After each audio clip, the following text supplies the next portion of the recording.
अब ये 3 दिन अलग अलग किस्म के मैसेजेस राजा के बकौल वो खुद करता रहा हम लोगों को वर्गलाने के लिए कि हम FIR ना करें और तसल्ली रखें कि उनका लड़का हमारा लड़का ज़िंदा है, सलामत है। मेरे मुद्दइयों ने जिन्हें मुझे इन्वॉल्व किया था इस केस में, वो उनका शक मेरे पर ही था, तो मैं उनके घर से मैं काफ़ी दूर हूँ, तो इस वजह से मैं इन्वॉल्व नहीं था। वो सिर्फ राजा ही करता रहा है, लेकिन वो था ही नहीं तो वो कहाँ से करता।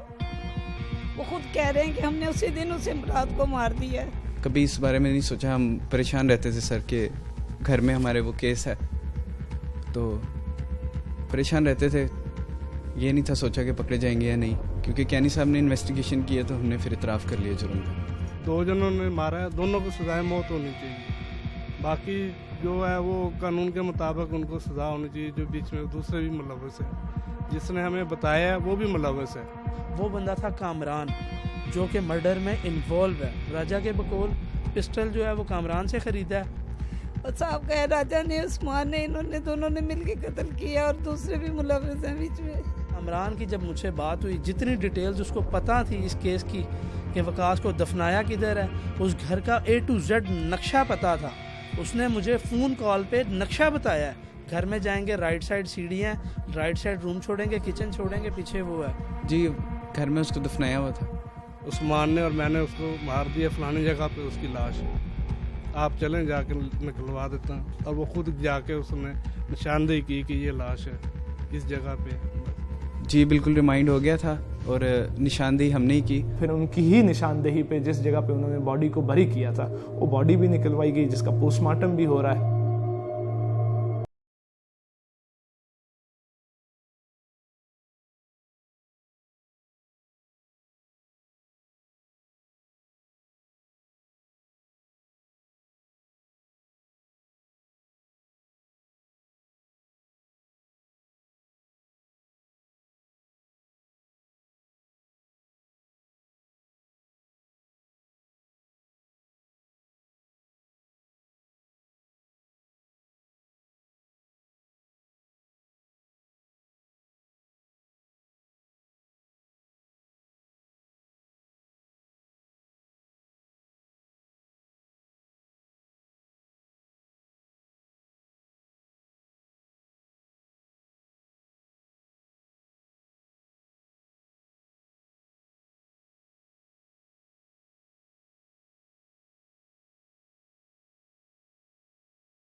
यहाँ सवाल ये था कि कत्ल की असल वजह क्या बनी। इस बात पर दोनों अतराफ के बयानात में तजाद, मगर वजह का मरकज एक ही था।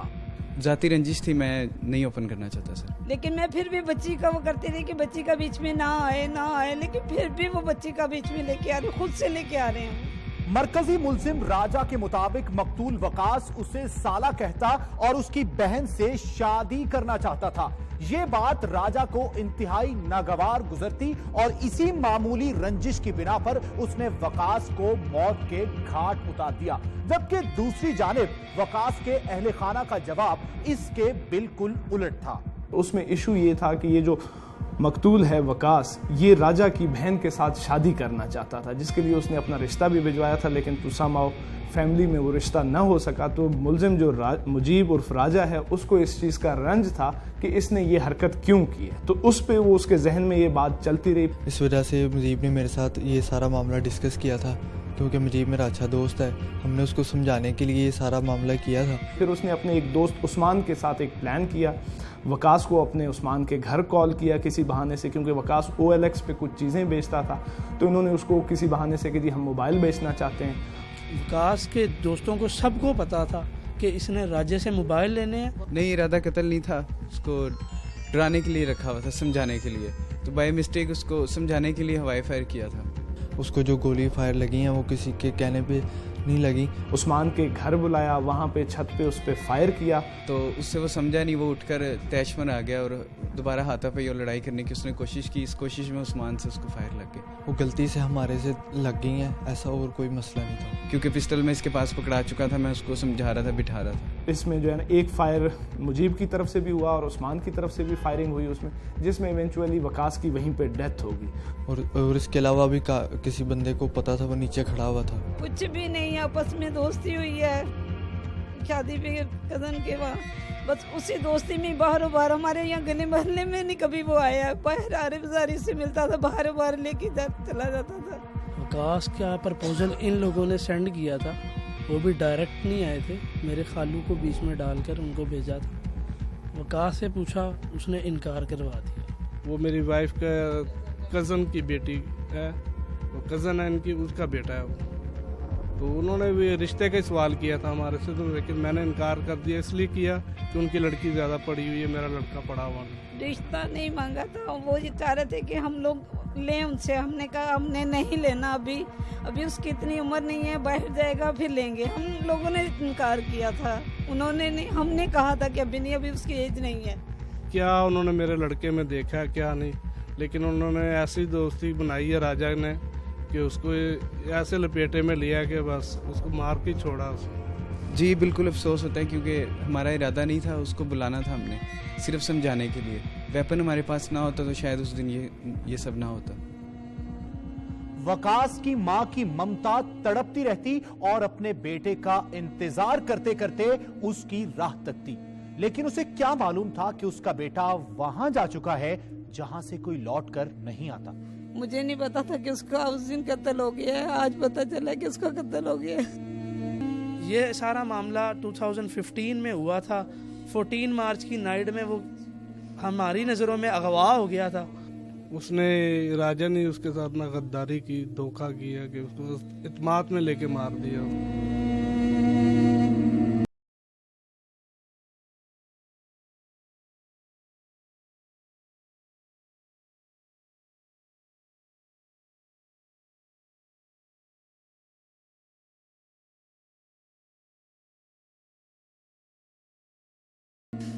बार यही कहा गया, वो लड़की को लेके गया, हमें धमकी दे के डरा के फिर बैठा देते थे, चुप करके बैठ जाते थे। 2.25 साल हो गए, रात दिन रोते हुए।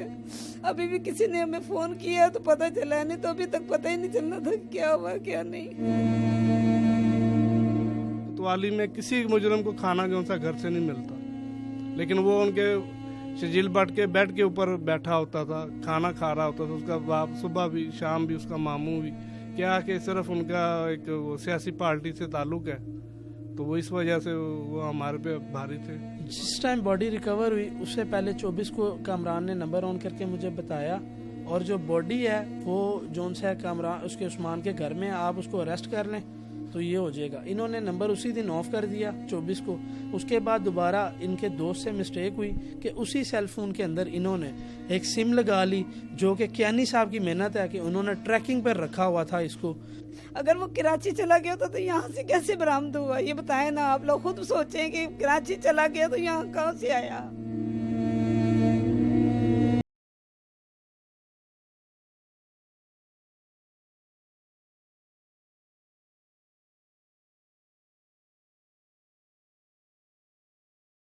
ये ओवरसीज कमीशन ने मेरी हेल्प की, उन्होंने प्रोसीड किया।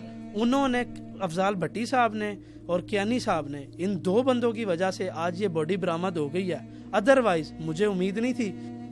अब तो यही है कि हुकूमत से अपील है कि इंसाफ चाहिए हमें, तो बस और कुछ नहीं।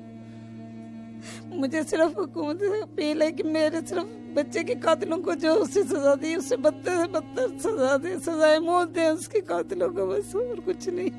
उनकी पूरी अब तहकीकात करें कि वो कितने के बड़े मुजरिम हैं। और भी उन्होंने हो सकता है कि किसी को मारा हो, या मजीद वो छुट के आ जाए तो और किसी को वो मार दें, जैसे हमारा बच्चा मारा है। तो उनका तो हौसला बुलंद हो जाएगा ऐसे। ये अगर मेरिट पर इन्वेस्टिगेशन होती है, सीएम साहब खुद इंटेरोगेट करवाएं, तो ये सब कहानी असल मंजरे आम पर आएगी।